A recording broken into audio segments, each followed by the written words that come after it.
तो यूपी और बिहार के साथ बंगाल भी अब आया साथ में। 2024 की लड़ाई हुई तेज। अखिलेश यादव ने कर दिया बड़ा ऐलान, 2024 में नहीं बनेगी बीजेपी की सरकार। तो ममता बनर्जी ने किया अखिलेश यादव का शानदार स्वागत। गठबंधन से गरमाई राजनीति। तो आपको बता दें, उत्तर प्रदेश के पूर्व मुख्यमंत्री अखिलेश यादव कोलकाता पहुंच चुके हैं। सपा के राष्ट्रीय कार्यकारिणी की बैठक में अखिलेश यादव शामिल होंगे। कोलकाता में 17 मार्च को पार्टी कार्यकर्ताओं के साथ रैली भी करेगी।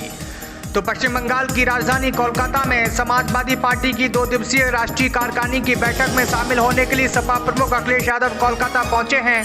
वहां पर उन्होंने कहा कि बेरोजगारी और जीवन यापन की लागत तो इतनी बढ़ गई है, देश का गरीब तबका परेशानी में आ गया। सभी वरिष्ठ नेता एक साथ बैठेंगे और चर्चा करेंगे कि बीजेपी को 2024 में कैसे हराया जाए। इस पर पार्टी के वरिष्ठ नेता सुझाव देंगे और पार्टी की दिशा तय करेंगे। तो कांग्रेस ने भी उनका यानी ईडी सीबीआई का इस्तेमाल किया था जब वे सत्ता में थे। अब बीजेपी उनका इस्तेमाल कर रही है। जो भी उनकी पार्टी भाजपा पार्टी में शामिल होता है उस पर ईडी सीबीआई का छापा नहीं पड़ता। तो वहीं यूपी के सीएम अखिलेश यादव ने कहा कि मुझे विश्वास है कि जिस तरह से पश्चिम बंगाल में ममता दीदी ने भाजपा का मुकाबला किया था, वैसे ही आने वाले समय में भाजपा का देश से, झारखंड से, यूपी और दक्षिण भारत से सफाया करना है। उन्होंने कहा कि मैं पश्चिम बंगाल की जनता को भाजपा को हराने और दीदी को वोट देने के लिए बधाई देता हूं। जिसने भी संविधान का अपमान किया है हम उसका मुकाबला करेंगे, हर कीमत पर संविधान बचाएंगे। समाजवादी पार्टी संविधान बचाने के लिए सब कुछ करेगी। भाजपा कांग्रेस पर देश को बदनाम करने का आरोप लगा रही है, लेकिन यूपी के मुख्यमंत्री ने भी संविधान का अपमान किया है। भाजपा को ये बात सुनना चाहिए। तो आइए आपको सुनाते हैं कोलकाता में क्या कुछ कहा अखिलेश यादव ने। इन बीजेपी के लोगों को घर वापसी का काम अगर किसी ने किया तो दीदी ने करके दिखाया। और याद कीजिए वो नारा भारतीय जनता पार्टी के सबसे बड़े नेता ने क्या कहा था, किस तरह के भावना के साथ वो नारा दिया था। लेकिन मैं बधाई देना चाहता हूं बंगाल की जनता को। उन्होंने तो केवल माइक से अपमानित करने के लिए कहा था, लेकिन बंगाल की जनता ने एक एक वोट देकर के दीदी को सत्ता सौंपने का काम किया था। मैं जनता को बधाई देना चाहता हूं।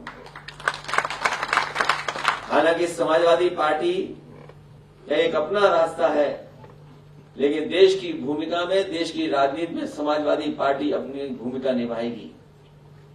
और अगर हमें संविधान बचाने के लिए कोई भी त्याग करना पड़ेगा तो हम समाजवादी पार्टी के लोग एक साथ खड़े होकर के संविधान को बचाने के लिए त्याग करने का काम करेंगे। मुझे खुशी है इस बात की कि बड़ी संख्या में लोग आए और हम अपने संचालन करने वाले साथी का धन्यवाद देंगे कि हमें याद नहीं था कि इस हॉल में मैं पहले भी आया था। और आज जब हम भारत की सरकार को देखते हैं तो एक एक फैसला ऐसा लिया जा रहा है, ऐसा ऐसा कानून बनाया जा रहा है कि सरकार प्राइवेट हाथ में चली जा रही है। एक कभी अंग्रेजों ने लंदन में बैठकर के ईस्ट इंडिया कंपनी को एक कानून से सरकार बना दिया, और दिल्ली में बैठे हुए लोग ऐसे ऐसे कानून ला रहे हैं जिससे कि हमारा देश गुलाम हो जाएगा। न जाने किस गुलामी की ओर ले जा रहे हैं। मैं यहां के कार्यकर्ता नेताओं को बधाई देता हूं, धन्यवाद देता हूं। इस छोटे से हॉल में अगर कार्यक्रम हुआ है, कार्यक्रम जरूर छोटे हॉल में हुआ है, लेकिन फैसला बड़ा लिया है। उन्होंने हाथ में जो हम लोगों को संविधान की किताब दी है, बाबा साहब भीमराव अम्बेडकर जी का बनाया हुआ जो संविधान दिया है, हमारी आपकी जिम्मेदारी बनती है कि हम लोग इस संविधान को बचाने के लिए आगे आए।